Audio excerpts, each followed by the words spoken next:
beginner's guide on the cost of lifting versus insurance for homeowners. Your home is one of the most important purchases in your life. Not only does it act as a haven for you and your family, it's also one of your most expensive assets. As such, you would want to protect it from all kinds of damages. One of the most common problems facing homeowners is the threat of floods due to excessive rainfall, hurricanes, and sudden snow melting. To safeguard your house from flood damage, there are two options you can consider: house lifting and flood insurance. Here are some of the things you need to know about the cost of lifting versus the cost of homeowners insurance. 1. The cost of lifting. Lifting a house is a form of repair where your house is elevated to a higher level. In essence, a new foundation is built beneath the old one so that the floor level is considerably above the surrounding ground. Usually, the overall cost of lifting a house ranges anywhere between 25,000 US dollars to 100,000 US dollars, depending on the size of your house. These costs cater to excavation equipment fees, grading, structural engineers fees, and permits from your local building council. One of the questions you may be asking yourself is, should I lift my house? It all depends on the condition of your current foundation and the degree of the risk of flooding in your area of residence. You normally have three options when it comes to house lifting. These are build, building an entirely new foundation. Choose this option if your house's foundation isn't very structurally sound.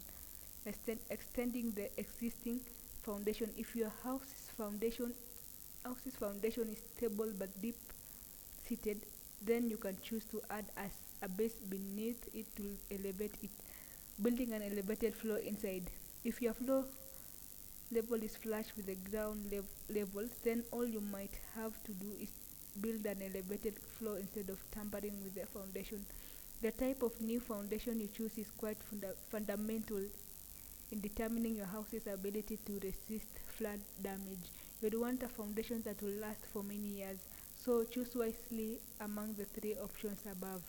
By elevating your home, you significantly reduce the risk of flooding. Also, your flood insurance rates won't be as high as that for a house that hasn't been lifted. And if your house was built in another historical era, lifting it instead of destroying it helps preserve the history of the city.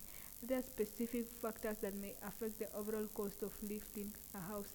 These include size of the home. This is the chief determinant of the cost.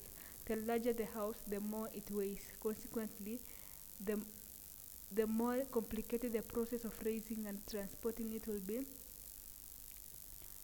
Most companies, oh, Consequently, the more complicated the process of raising and transporting it will be.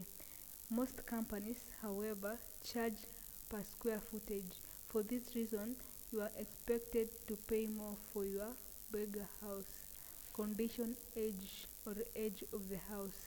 Older houses were most probably built with heavier materials. Therefore, they require more enforcement and care than more recently built homes. This means that more time and equipment may be needed to enable the contractors to do an excellent job.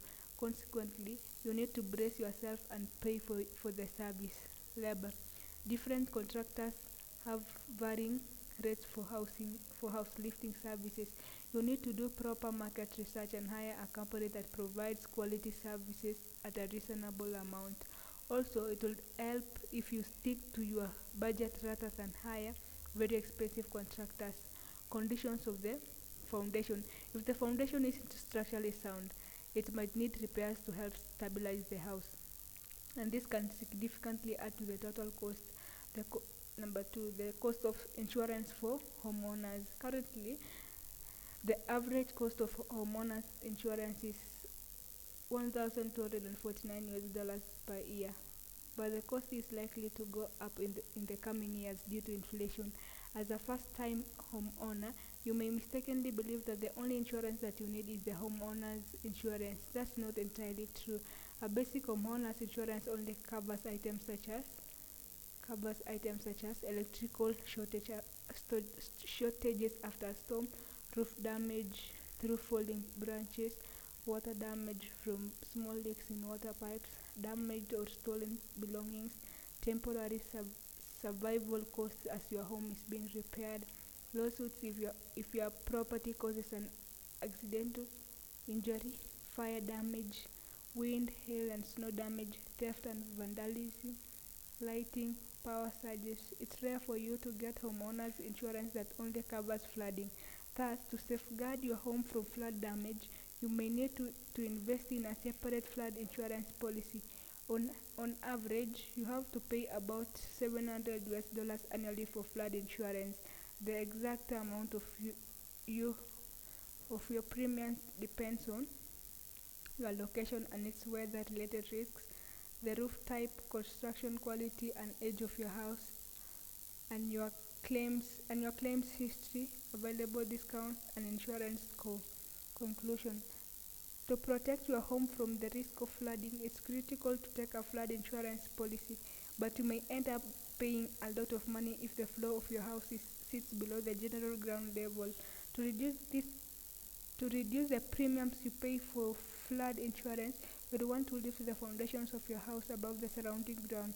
Interestingly, you can also opt for house lifting alone and do without flood insurance. Also, lifting lifting might be more expensive than getting flood insurance. It's a more guaranteed approach for safeguarding your home against floods. So, start thinking about lifting your house up if it's in a flood prone area. Always remember, home is where you should feel more secure and comfortable. As fast as possible.